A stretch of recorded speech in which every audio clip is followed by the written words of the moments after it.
Halo teman-teman, balik lagi bareng Pro Fishing. Di video kali ini kita akan mancing gembira di kolam BSC guys. Ikan mas di kolam ini terkenal galak, licik tapi nagih. Strike bisa datang kapan saja, bisa single, bisa double strike, bahkan siap-siap chaos di lapak. Penasaran gak dengan umpan yang kita pakai? Strateginya gimana? Dan apakah Pro Fishing berhasil bawa pulang amplop? Makanya jangan skip video ini, tonton sampai habis guys, karena keseruannya baru dimulai. Gas, kita mulai. Kita hari ini akan berangkat lagi mancing ke kolam BSC Belong Sawah Cijedil. Perjalanan sekitar 15 menit.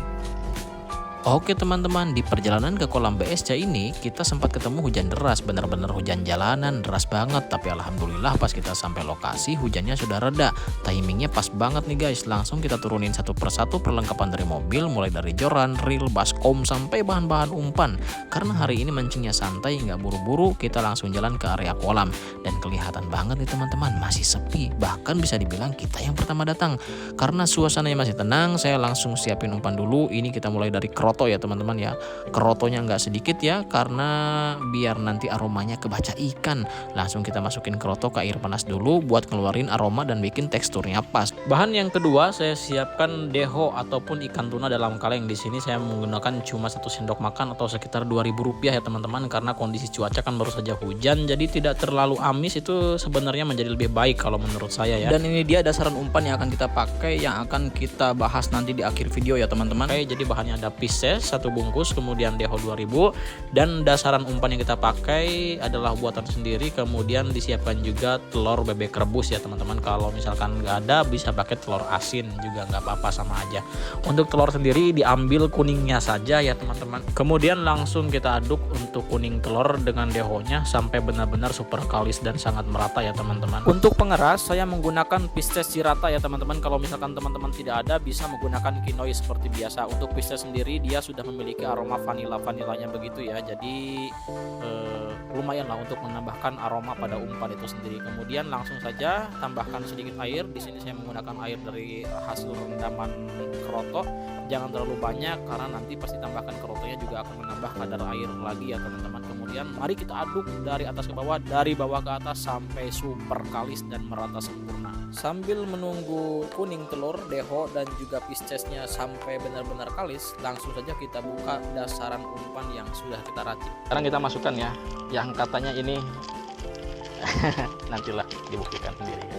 Tuh, 1 bungkus. Setelah dasaran umpan dimasukkan, langsung saja dicampurkan dengan adonan yang sebelumnya, yaitu deho, kuning telur dan juga Pisces Cirata. Langsung masukkan teman-teman sampai kalis, digabungkan dan benar-benar merata ya. Untuk adonan umpan kita bagi 2, untuk murni kemudian untuk yang pakai esen ya. Kemudian ditambahkan keroto secukupnya. Aduk perlahan-lahan sampai benar-benar merata, tapi diusahakan dan diupayakan jangan sampai kerotonya banyak yang pecah-pecah begitu ya guys ya. Dan ini dia esen yang akan kita tampilkan pada sesi hari ini. Ini adalah esen melati ya teman-teman. Untuk esen opsional aja ya teman-teman, biasanya suka pakai yang aroma mana itu bisa dipakai. Kalau saya ini mau tes dulu aroma melati. Dan ini juga tidak lupa teman-teman bandulnya. Untuk bandulnya sendiri atau bendingannya ini saya buat sendiri ya teman-teman. Selain daripada itu kita juga bisa melihat bagaimana rival atau lawan kita di lapak meracik umpan ya teman-teman. Katanya sih tanpa esen, tapi kita harus tetap waspada dan jangan 100% percaya guys. Kita nggak pakai esen? Oh enggak? Enggak dong. Udah ada di sini ya? Enggak, ini makin Kinoi pak. Dari kanan ke kiri, dari kiri ke kanan. Ini guys, kita akan berangkat ke lapak guys. Bawa sebisa mungkin yang bisa dibawa. Dan inilah waktu yang kita nantikan teman-teman. Kita mulai pertandingan pada pukul 13.30 siang hari nih guys. Cuaca tidak begitu terik tapi tidak juga hujan ya. Ini sudah sangat mendukung, namun angin sangat besar sekali teman-teman. Ini tentunya agak sedikit mengganggu ke lemparan ya. Kalau tidak akurat lemparannya, terutama senarnya nanti bisa kemana-mana nih. Diajarkan. Akhirnya guys, diubiag.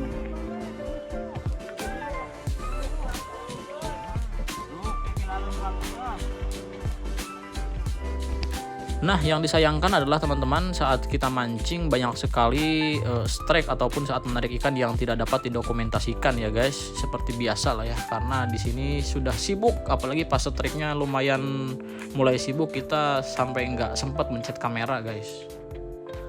Pada sesi kali ini kita dapat triple strike 1 kali dan double strike sampai 4 kali teman-teman. Cuman seperti biasa tidak sempat divideokan semuanya ya. Jadi kesimpulannya umpannya memang sudah cukup gacor dan bagus nih teman-teman. Ini sangat nyot-nyot ya. Oke. Kita hitung berapa ekor ya guys ya.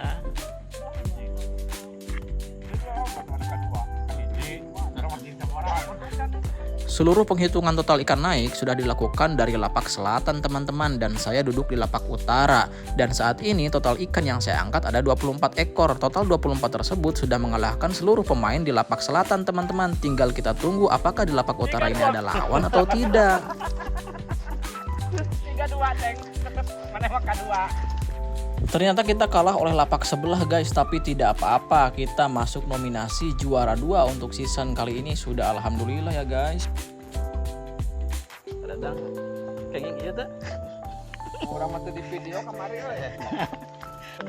Penyerahan juara mancing di sore hari ini untuk kedua dengan jumlah 24 ekor. Saudara Aim, Terima kasih banyak. oke. Bapak Adang, oke. Dengan jumlah 35 ekor. 35 ekor. Baik teman-teman, selanjutnya akan masuk ke sesi pembahasan pembuatan dasaran umpan ikan mas yang tadi saya pakai. Dan ini saya menggunakan 30 gram udang sawah teman-teman. Selain dari udang sawah, saya menggunakan ikan nila sekitar 100 gram, kemudian udang rebon 60 gram. Semuanya sama-sama dikukus ya guys ya. Sebagai pengikat ditambahkan juga kentang rebus sebanyak 100 gram, kemudian tepung beras ketan sebanyak 150 gram. Kemudian ditambahkan santan kara sebanyak 1 bungkus yang sudah saya rebus terlebih dahulu. Untuk menambahkan aroma creamy tentunya memakai denkou 1 bungkus. Kemudian jagung manis yang hanya digunakan 40 gram dan kinoi 5 bungkus, kemudian deho atau tuna kaleng sebanyak setengah kaleng aja ya. Jangan lupa menambahkan 3 butir telur bebek ya guys, supaya aromanya semakin amis, wangi, gurih, dan mantap. Langkah yang paling pertama kita masukkan seluruh bahan ke dalam blender termasuk amisan. Ini ada ikan nila, kemudian udang rebon sama udang sawah ya guys. Kemudian masukkan jagung manis sebanyak 40 gram dan jangan lupa, ini tadi saya lupa membahas nih, ini kita masukkan kelapa muda ya yang masih lumeho atau dogan yang sangat muda banget. Kemudian tambahkan 3 butir telur bebek langsung masuk ke dalam blender guys. Dan inilah bahan-bahan atau adonan yang sudah masuk dalam blender dan langsung kita giling sampai benar-benar halus dan merata sempurna teman-teman. Langkah yang berikutnya kita langsung masukkan santan kara. Tambahkan juga 1 bungkus denkou. Setelah seluruh adonan di blender dan bercampur rata, langsung saja kita tuangkan ke dalam baskom untuk kemudian dikemas masing-masing seberat 70 gram. Supaya tidak terlalu encer, kita langsung tambahkan saja 5 bungkus kinoi tawar dan tambahkan juga 150 gram tepung beras ketan yang sudah disangrai ya guys. Aduk sampai benar-benar merata, kemudian masukkan ke dalam plastik sebanyak 70 gram per plastik, kemudian dikukus selama 30 menit dengan api kecil. Untuk stoknya kamu bisa simpan di freezer dan tahan sampai 3 bulan. Dan itulah teman-teman dasaran umpan ikan mas sederhana tapi bikin ikan nyot-nyot guys ya. Dan tadi setelah penghitungan sampai jam 5 sore kita lanjut mancing sampai jam 9 malam dan total kita dapat 35 ekor kurang lebih. Kemudian langsung dirilis ke kolam, dipilih dulu, disortir yang masih oke kita langsung ngerilis, sementara yang lemah-lemahnya kita bisa lah buat dibakar atau digoreng. Sampai bertemu kembali di video berikutnya bersama Plow Fishing. Jangan lupa subscribe, follow TikTok kita Plow Fishing. Bye bye.